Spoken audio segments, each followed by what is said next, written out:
Good evening Rahul.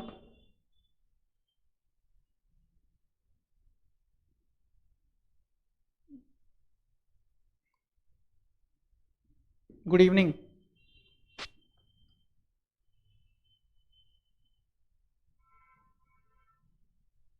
चलो, तो अपन session start करते हैं without wasting a time. Let us start with the session. Last class में तुमको पढ़ाया गया था,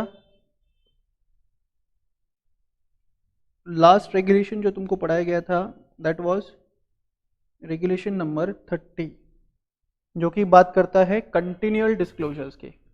रेगुलेशन नंबर 30 जो कि बात करता है कंटिन्यूअल डिस्क्लोजर्स की। उससे पहले आपको पढ़ाया गया था रेगुलेशन नंबर 3, और रेगुलेशन नंबर 3 से पहले आपको पढ़ाया गया था रेगुलेशन नंबर 29। आई होप ये तीनों रेगुलेशंस आपको बिल्कुल अच्छे से क्लियर हैं। आई होप ये तीनों रेगुलेशंस आपको बिल्कुल अच्छे से क्लियर हैं। ठीक है, चलो अब आ जाओगे next very important regulation, regulation number 19। Regulation number 19।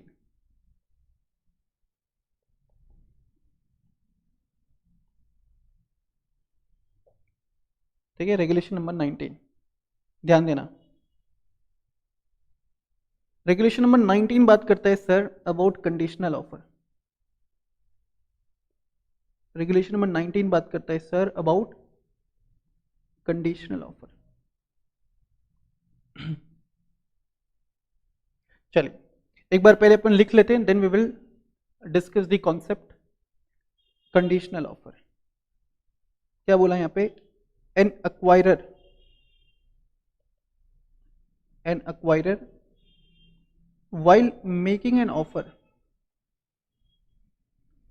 an acquirer while making an offer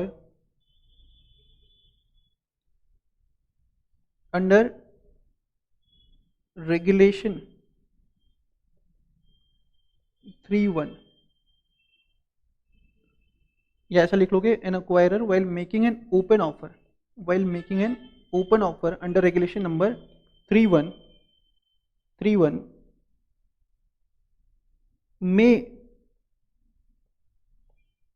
make offer,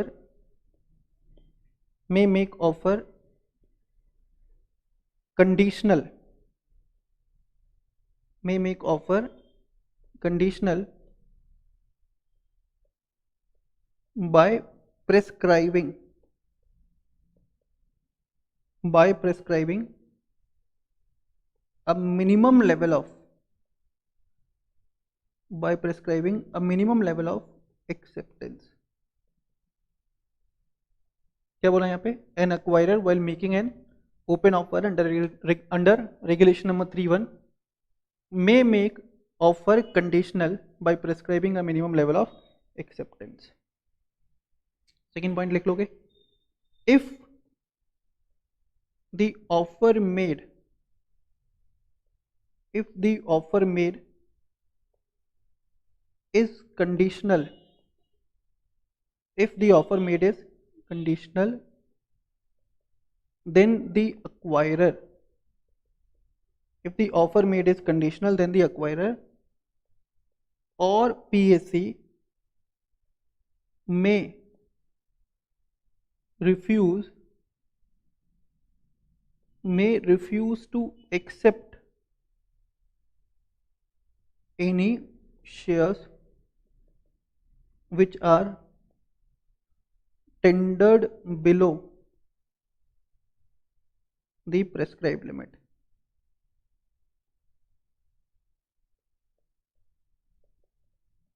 which are tendered below the prescribed limit। एक बार फटाफट से उसको कॉपी कर लो, then we will discuss the regulation। Do it।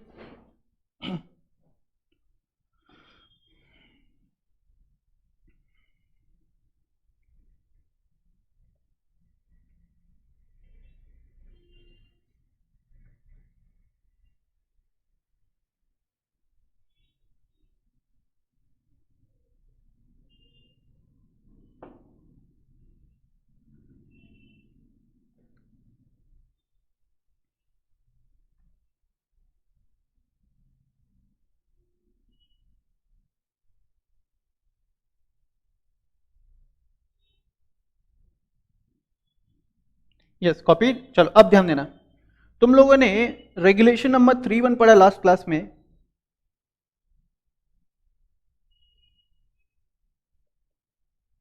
तुमने regulation number 3(1) पढ़ा last class में, और 3(1) में तुम लोगों ने पढ़ा that whenever an acquirer intends to acquire 25% or more shares in the target company. Whenever acquirer intends to acquire 25% or more shares in the target company, then acquirer को mandatory open offer देना पड़ता था for acquiring at least 26% additional shares. For acquiring 26% additional shares. Yes or no? तो मुझे एक बात बताओ, अगर कोई एक्वायरर मैंडेटरी ओपन ऑफर दे रहा है, अगर कोई एक्वायरर मैंडेटरी ओपन ऑफर दे रहा है अंडर रेगुलेशन नंबर 3(1), तो उसके पीछे इंटेंशन क्या हो सकता है सर? इंटेंशन हो सकता है इंटेंशन टू अक्वायर कंट्रोल। उसके पीछे इंटेंशन हो सकता है to acquire control over the management, to acquire control over the management of target company. Yes और no? To acquire the control over the management of target company. Yes, हाँ जी sir. लेकिन मान लो अक्वायरर ने मैंडेटरी ओपन ऑफर भी दिया और कंट्रोल भी एक्सरसाइज नहीं कर पाया, या कंट्रोल भी अक्वायर नहीं कर पाया। सर वो कैसे होगा? सर वो कैसे होगा समझना। मान लो कंपनी है A limited and XYZ limited. A limited is acquirer, XYZ limited is target company. XYZ limited is target company, ठीक है। अब अक्वायरर ने 24% शेयर्स अक्वायर कर रखा है, किसका? XYZ लिमिटेड का, ठीक है सर। एंड अक्वायरर ने शेयर परचेज एग्रीमेंट किया कंपनी के कुछ प्रमोटर्स के साथ, ठीक है सर। एक्वायरर ने शेयर परचेज एग्रीमेंट किया कंपनी के कुछ प्रमोटर्स के साथ to acquire 3.2% additional shares, to acquire 3.2% additional shares. Sir हम लोग पढ़ के आए 3(1) में that in order to acquire 25% और more shares in the target company, acquirer को डीपीएस फाइल करना पड़ेगा सर। अक्वायरर को डीपीएस फाइल करना पड़ेगा। तो यहां पे ये एक्विजिशन के बाद क्यूमुलेटिव शेयर होल्डिंग कितना हो जाना है? 27.2। Thus in this case acquirer needs to file DPS before making any acquisition under this share purchase agreement. Before making any kind of acquisition under this share purchase agreement, acquirer को sir DPS file करना पड़ेगा। acquirer को sir DPS file करना पड़ेगा। कितने के लिए? कम से कम 26% के लिए, कम से कम 26% के लिए। अब तुम समझना, अक्वायरर 26% का डीपीएस फाइल कर रहा है, 3.2% शेयर अक्वायर करने के लिए शेयर परचेज एग्रीमेंट कर रहे हैं। पहले ऑलरेडी 24% शेयर अक्वायरर ने अक्वायर कर लिया। तो भाई अक्वायरर इतनी सारी मेहनत क्यों कर रहा है? अक्वायरर इतना सब क्यों कर रहा है? In order to ensure that acquirer is going to exercise control. Acquirer sir इतना मेहनत कर रहा है in order to ensure that acquirer is going to acquire control over the management of target company. लेकिन मान लो कि इतना सब करने के बाद भी अगर कंट्रोल अक्वायर ना हो, ठीक है, इतना सब करने के बाद भी अगर कंट्रोल अक्वायर ना हो, तो in that situation it may harm the interest of share holders of the acquirer, या it may harm the interest of acquirer. तो सर अभी तक अपन ने जितने प्रोविजंस पढ़े उन सभी प्रोविजंस में अपन ने सर टारगेट कंपनी के शेयर होल्डर का ध्यान रखा। एक्वायरर का ध्यान कौन रखेगा सर? एक्वायरर का ध्यान कौन रखेगा? एक्वायरर के तो सर पैसे भी खर्च हो जाएंगे और उसको कंट्रोल भी नहीं आएगा। फॉर एग्जाम्पल 26% का ऑफर दिया एक्वायरर ने और उसको एक्सेप्टेंस मिला सिर्फ 2% का, हो सकता है? 26% का ऑफर दिया और एक्सेप्टेंस मिला कितना? 2% का। तो इतना सब पैसा भी खर्च किया, तो भी टोटल शेयर होल्डिंग अभी तक कितना है एक्वायरर का? 29.2%। 3.2% यहां खरीदेंगे, 2% यहां खरीदेंगे, 24 पहले से है। इतना सब करने के बाद भी एक्वायरर के पास कितना परसेंट शेयर है? Below 30% share. Is it clear? Is it clear? तो समझना, अब एक्वायरर यहां पे क्या कर सकता है? एक सेकेंड,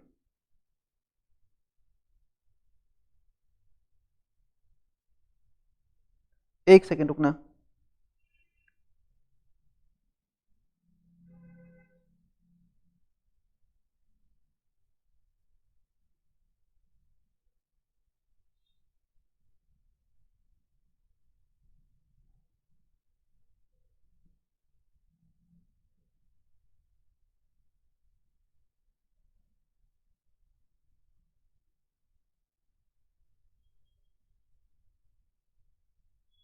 एक सेकेंड रुकना बच्चों।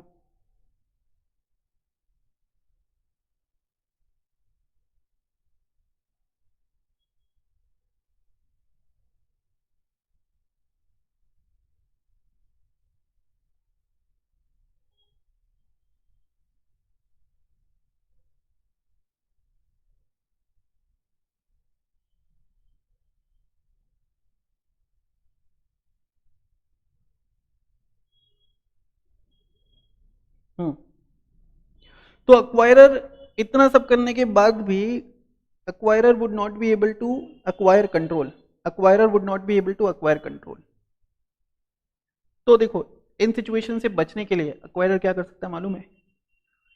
ये जो मैंडेटरी ओपन ऑफर ला रहे हैं ना acquirer, समझना, acquirer जो मैंडेटरी ओपन ऑफर ला रहे हैं ना,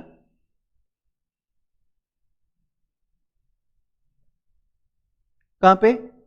अंडर रेगुलेशन नंबर 3(1), समझना बच्चों, अंडर रेगुलेशन नंबर 3(1) जो मैंडेटरी ओपन ऑफर आ रहा है, वो मैंडेटरी ओपन ऑफर लाया जा सकता है either as a normal offer, either as a normal offer और एज अ कंडीशनल ऑफर। समझ रहे हो?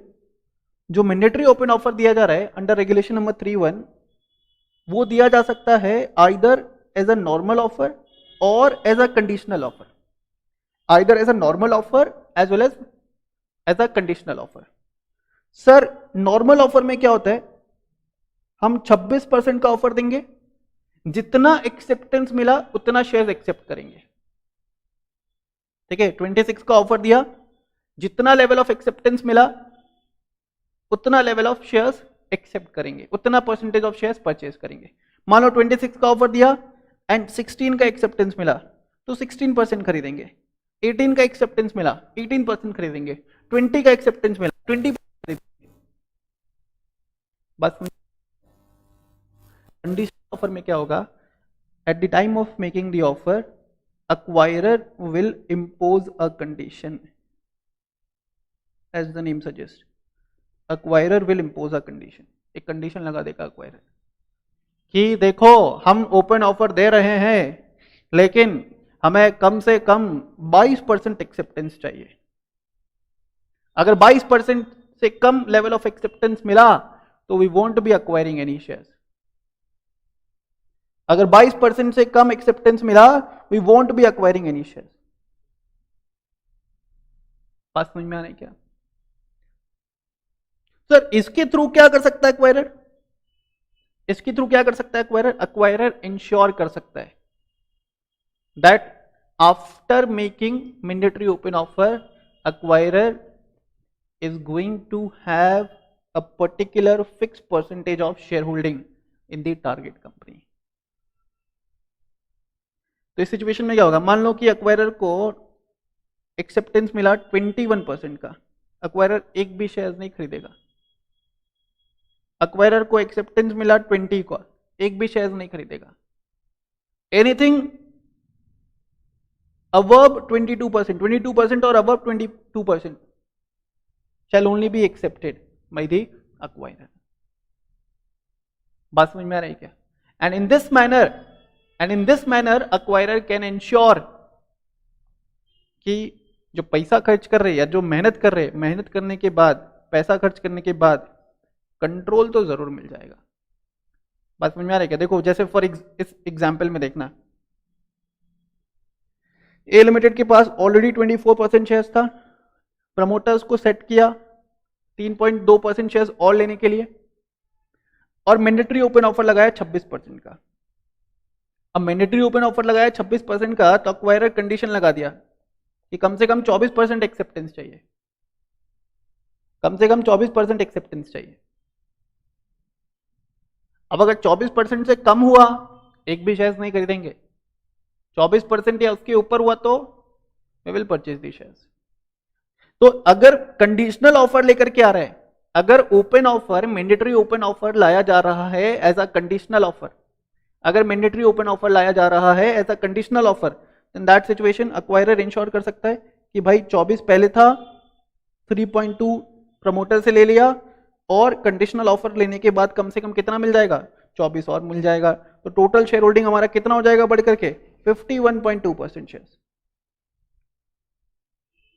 ठीक है, टोटल शेयर होल्डिंग कितना हो जाएगा 51.2% share. In this way acquirer can take the assurance, acquirer can take the assurance that after the process gets over, mandatory open offer process gets over, acquirer के पास 51% majority percentage या majority voting rights acquire होने वाला है इन दी target company. बताओ क्या ये concept आपको clear है? क्या आपको ये कॉन्सेप्ट क्लियर है? बोलो भाई सारे बच्चे।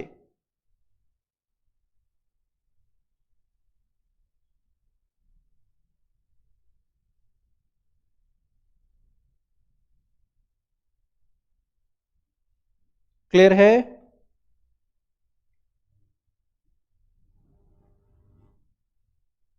Okay, very good.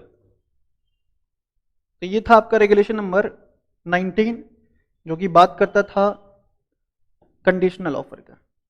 ठीक है, ये सब जो भी नोटिंग मैंने करवाया इसको भी कॉपी कर लेना कि यार मैंडेटरी ओपन ऑफर जो अपन दे रहे हैं रेगुलेशन नंबर 31 में, वो दिया जा सकता है either as a normal offer और कंडीशनल ऑफर। नॉर्मल ऑफर दिया तो क्या होने वाला है, कंडीशनल ऑफर दिया तो क्या होने वाला है। ठीक है सर।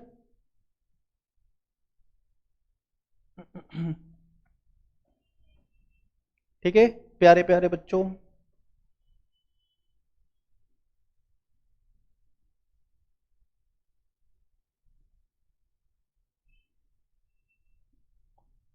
चलो अब अपन चलते हैं आगे। नेक्स्ट रेगुलेशन लिखोगे रेगुलेशन नंबर 15, रेगुलेशन नंबर 15 जो कि बात करता है कंटेंट्स ऑफ डीपीएस की। सर आपने बताया था रेगुलेशन नंबर 3 में कि when the acquirer intends to acquire 25% or more shares in the target company, then acquirer के ऊपर ऑब्लिगेशन है to file DPS within a period of 5 days. याद है, to file DPS within a period of 5 days for acquiring additional 26%, at least additional 26% share. तो sir यहाँ पे अपन पढ़ने वाले हैं जो डीपीएस फाइल करेगा एक्वायरर, यहाँ पे अपन पढ़ने वाले हैं जो डीपीएस फाइल करेगा acquirer, what will be the content of such DPS, what will be the contents of such DPS.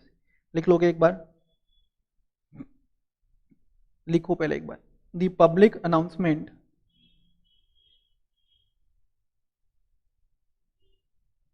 The public announcement shall contain such information, the public announcement shall contain such information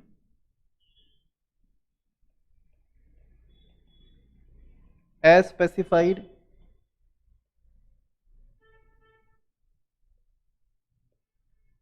in the following points, as specified in the following points। सबसे पहले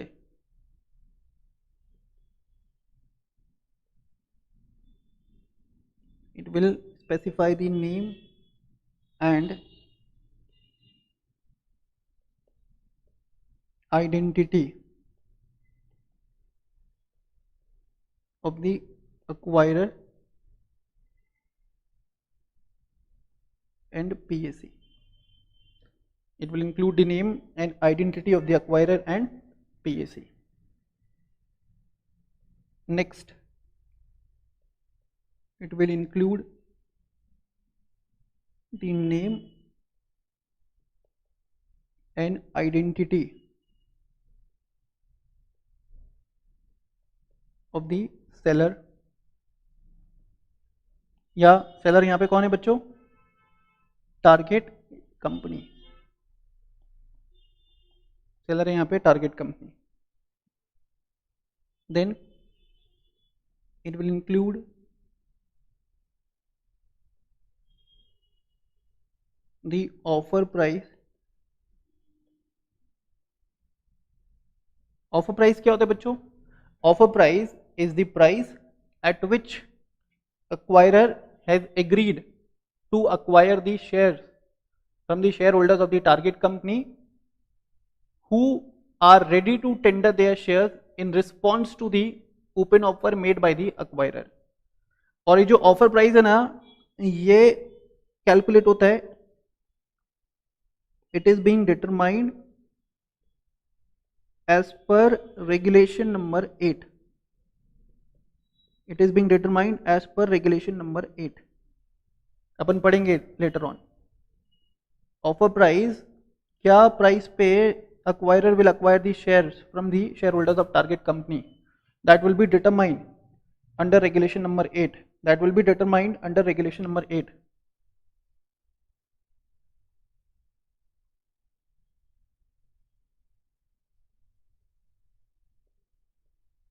And mode of payment of consideration.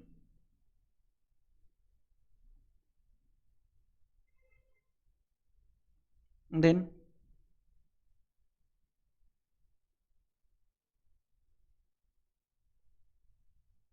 include offer size and condition as to any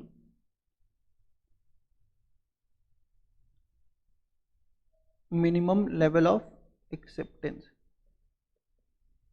As to any minimum level of acceptance.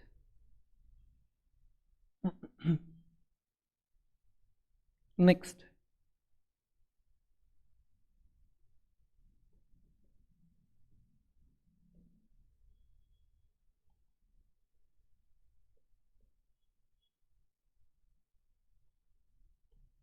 the public announcement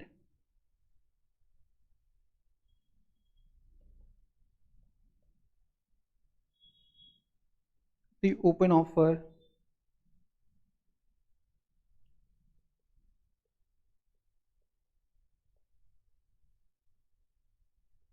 and other statement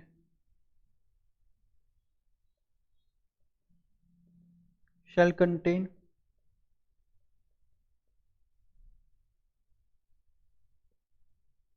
advertisement, circular, brochure,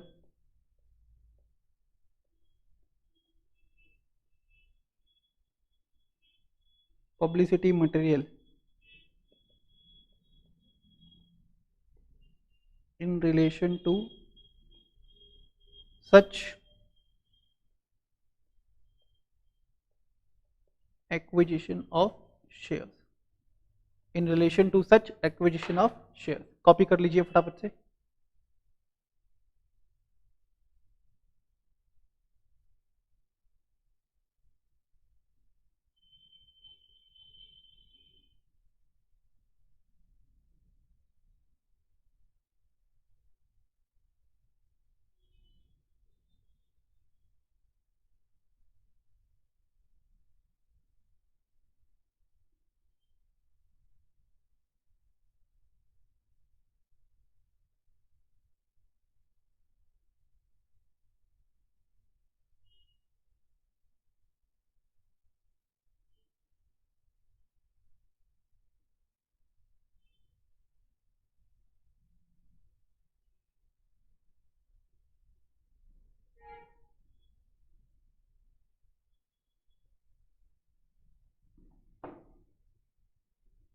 okay, copy. चलो, तो क्या क्या details mention करना पड़ेगा detail public statement में? Name and identity of the acquirer and person acting in concern, if any acting with the acquirer, then name and identity of the target company या seller company, offer price, क्या price पे shares acquire करने के लिए ready है acquirer, and what will be the mode of payment of consideration, what will be the mode of payment of consideration by the acquirer. ठीक है, next offer size क्या रहने वाला है?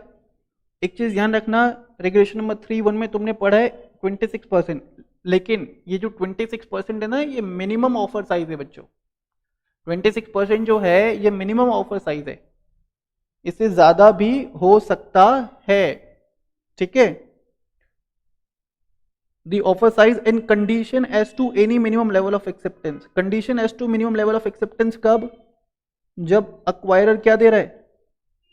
जब अक्वायरर दे रहा है कंडीशनल ऑफर, जब अक्वायरर दे रहा है conditional offer, in that case acquirer will mention any minimum level of acceptance, any minimum level of acceptance if required by the acquirer. Then the public announcement of the open offer and other statements shall also contain advertisements, circulars, brochure, publicity material in relation to such acquisition of shares, in relation to such acquisition of shares to be made by the acquirer, to be made by the acquirer। ठीक है, तो भाई ये regulation तुम लोगों का हो जाता है खत्म। सिंपल था, बहुत सिंपल रेगुलेशन है, regulation number 15, regulation number 15।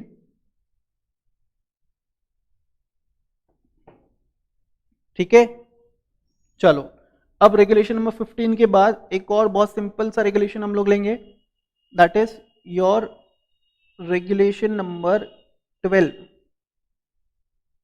Regulation number 12। एक एक रेगुलेशन तुमको टिप्स पे हो जाएगा, एक एक रेगुलेशन तुम लोगों को टिप्स पे हो जाएगा।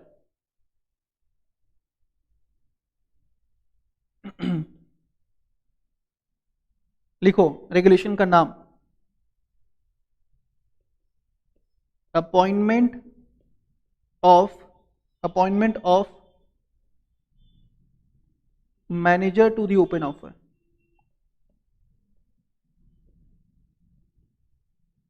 Appointment of manager to the open offer, copy कर लीजिएगा पहले, then we will discuss.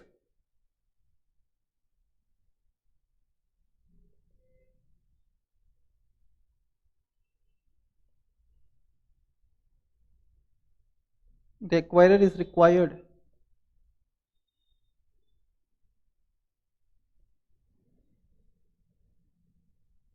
to appoint a merchant banker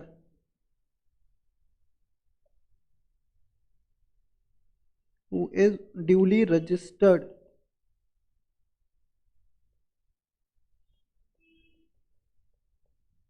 with SEBI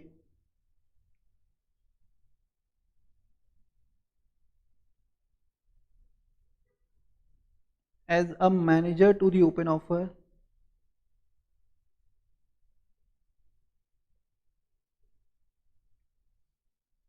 as a manager to the open offer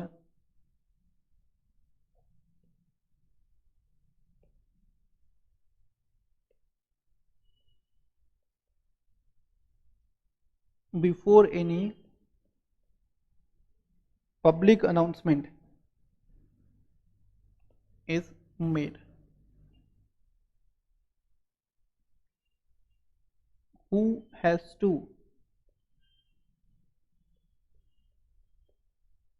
ensure that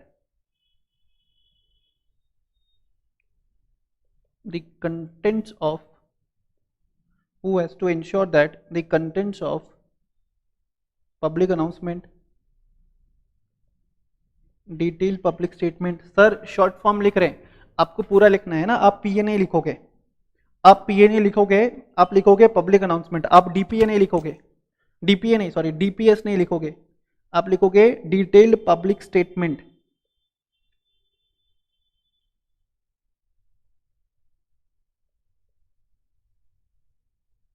और letter of offer are true and fair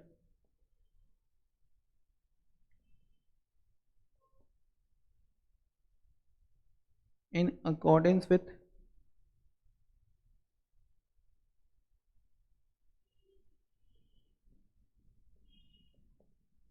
the regulations of SEBI. In accordance with the regulations of SEBI.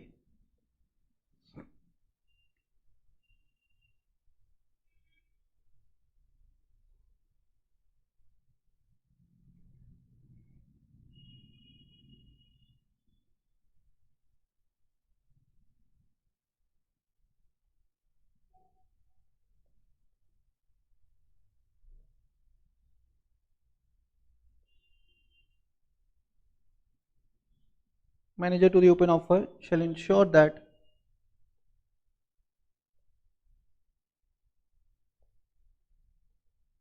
adequate financial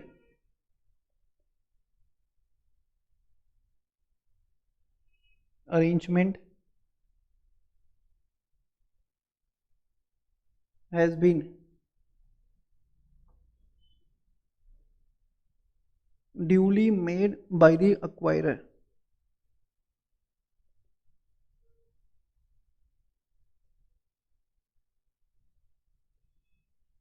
in order to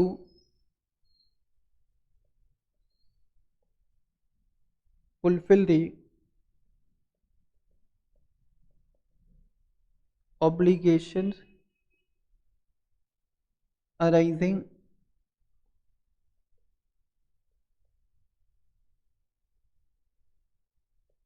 under the regulation. फटाफट से copy कर लीजिए, देखते first कौन आता है, देखते फर्स्ट कौन आता है।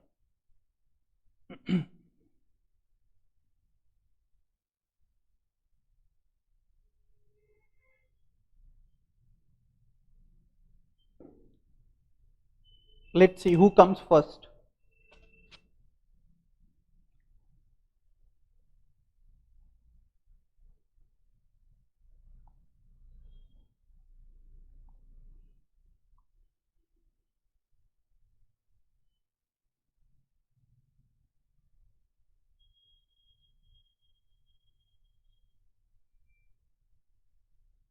सोनिया जैन, राहुल, राहुल फर्स्ट है भाई। देखो सिंपल है बहुत। रेगुलेशन नंबर 12 क्या बात करता है, अक्वायरर को क्या करना पड़ेगा, एक manager to the open offer appoint करना पड़ेगा। अक्वायरर को अपॉइंट करना पड़ेगा एक manager to the open offer, and that manager actually ये जो मैनेजर टू ओपन ऑफर है, manager to open offer will be managing the entire open offer process. Manager to the open offer will be managing the entire open offer process. Manager to the open offer will be ensuring, manager to the open offer will be ensuring that the contents of public announcement, detailed public statement and letter of offer are true and fair. That the contents of public announcement, detailed public statement, letter of offer and are true and fair in accordance with the requirement of SEBI regulations. In accordance with the requirement of SEBI regulations. ठीक है? Then the manager to the open offer shall also ensure that they have made adequate financial arrangement. सिर्फ कोरी बातें नहीं कर रहा है acquirer.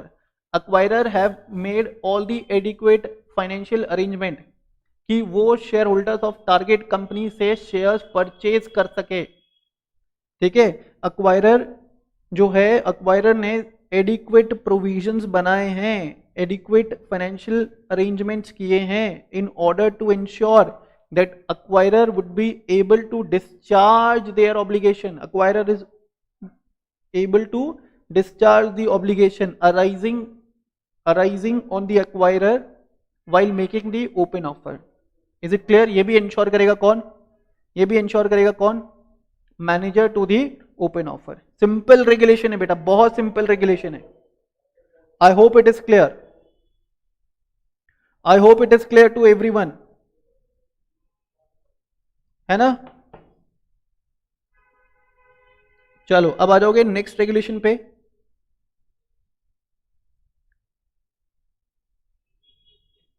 Regulation number 13, ये तो बहुत सिंपल है। Filing of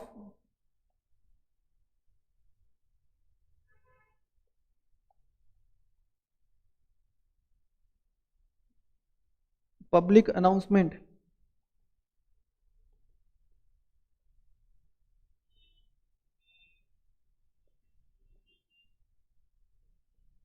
and DPS. Filing of public announcement and DPS, तो ये तुमको ऑलरेडी मालूम है, रेगुलेशन नंबर 3 में पढ़ के आए हो। डीपीएस कितने दिन में फाइल करना है? डीपीएस कितने दिन में फाइल करना है? With in a period of 5 days. With in a period of 5 days, पढ़ के आए हो ना। देखो लिख लोगे फटाफट से। As per this regulation acquirer has to make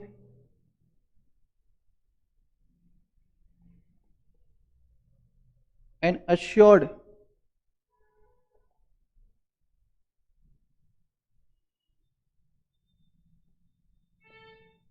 public announcement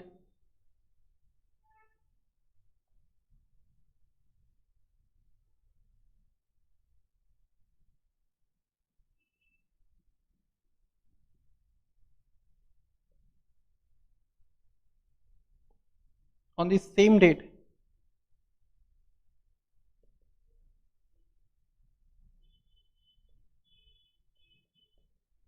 which has triggered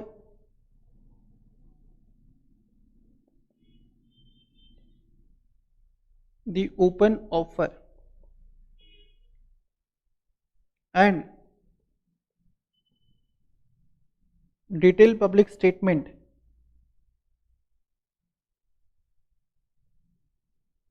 should be filed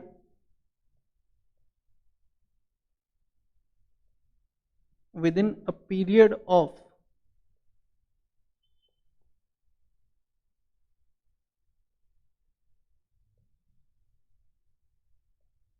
within a period of 5 working days. Within a period of 5 working days.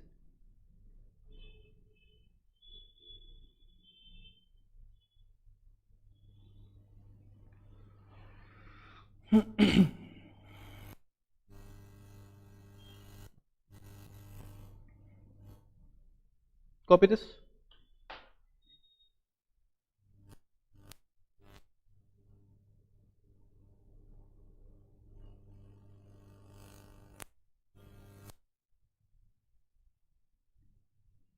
DPS file करना पड़ेगा 5 दिनों में, पब्लिक अनाउंसमेंट देना पड़ेगा same day, जिस दिन acquirer ने intention जाहिर किया टू अक्वायर 25% और मोर शेयर्स इन दी कंपनी। और ऐसे बोलो कि जिस दिन अक्वायरर ने एग्रीमेंट में एंटर किया, जिस दिन अक्वायरर ने एग्रीमेंट में एंटर किया शेयर परचेज एग्रीमेंट में, जिसकी वजह से his entitlement in the target company, his entitlement in the target company is going to exceed 25% or is even touching the triggering limit of 25%। ठीक है। नेक्स्ट रेगुलेशन आ जाओ, simple regulation है।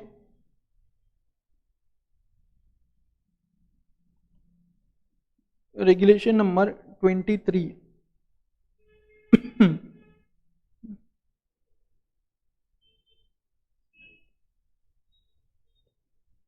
withdrawal of open offer।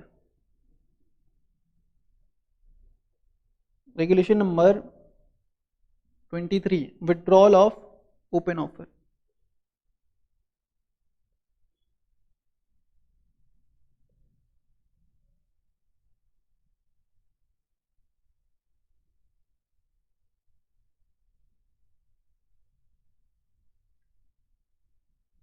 लिखोगे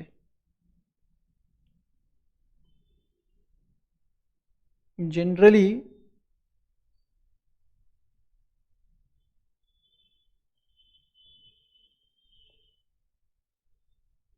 the withdrawal of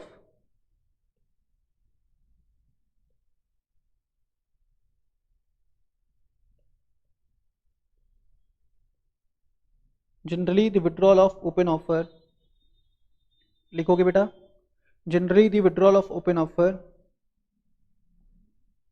made is not permissible. However, it can be withdrawn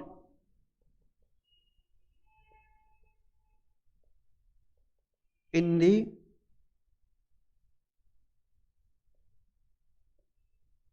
following situations. Generally एक बार open offer दे दिया अपने regulation number 3.1 में, generally एक बार ओपन ऑफर दे दिया अपने रेगुलेशन नंबर 3.1 में, उसका विड्रॉल पॉसिबल नहीं है. जनरली एक बार आपने ओपन ऑफर दे दिया अंडर रेगुलेशन नंबर 3.1, उसका विड्रॉल पॉसिबल नहीं है. हावेवर इन केसेस में withdrawal can be made. For example, अगर कंपनी ने कंडीशनल ऑफर लगाया है, अगर कंपनी ने, एक्वायरर ने सॉरी, कंडीशनल ओपन ऑफर लगाया है,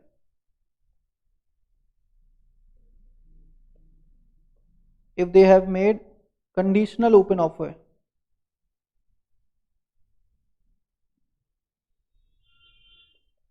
the acquirer has not received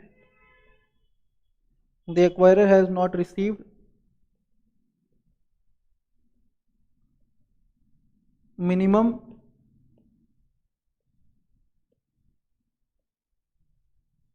level of acceptance. Conditional offer लगाया और एक्वायरर को मिनिमम लेवल ऑफ एक्सेप्टेंस तक एक्सेप्टेंस नहीं मिला from the share holders of the target company. मान लो 26% का ऑफर लगाया और मिनिमम लेवल ऑफ एक्सेप्टेंस लगाया at 22%. Minimum level of acceptance लगाया 22% पे, बट कंपनी को ओरिजिनली 20% का ही एक्सेप्टेंस मिला है. Then in such cases, company को ओरिजिनली 20% का ही एक्सेप्टेंस मिला. In such cases open offer made can be withdrawn. Is it clear? या ऐसा भी हो सकता है, in case an acquirer being a natural person, मान लो कोई इंडिविजुअल है, एक्वायरर कोई भी इंडिविजुअल है, and after making the mandatory open offer उसका डेथ हो जाता है. Acquirer being a natural person has died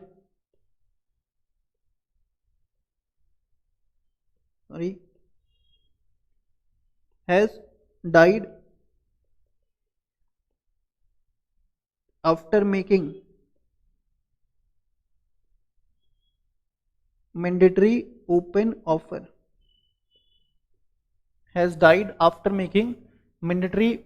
offer. तो ये रहा दूसरा सर्कमस्टांसेस. या आर्टिफिशियल पर्सन भी है, मान लो एक कंपनी है एक्वायरर और मैंडेटरी ओपन ऑफर देने के बाद वो कंपनी का वाइंडिंग अप हो जाता है या कंपनी वाइंडिंग अप में चला गया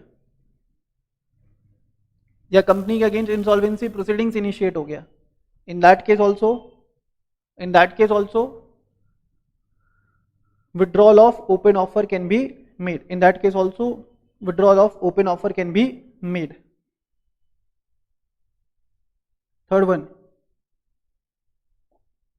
in case of any statutory approvals required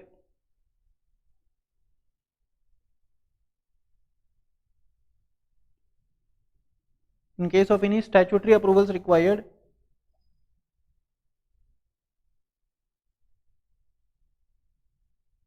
have been refused. In case of any statutory approvals required have been refused. चलिए कॉपी करिए फटाफट से.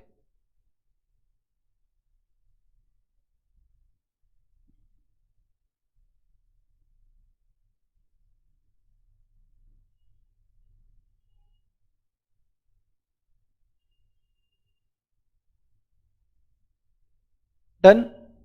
चलो तो ये सेशन आपका यहीं तक. ठीक है, rest we will be continuing in our next session. Till then bye bye, take care of yourself. I hope सभी रेगुलेशंस अभी तक आपको बिल्कुल क्लियर है.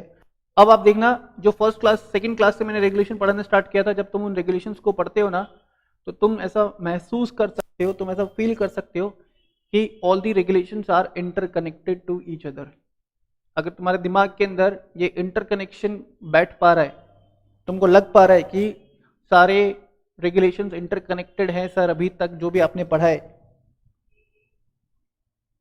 इट मीन्स कि तुम्हें टेक ओवर कोड अच्छे से समझ में आ रहा है अभी तक.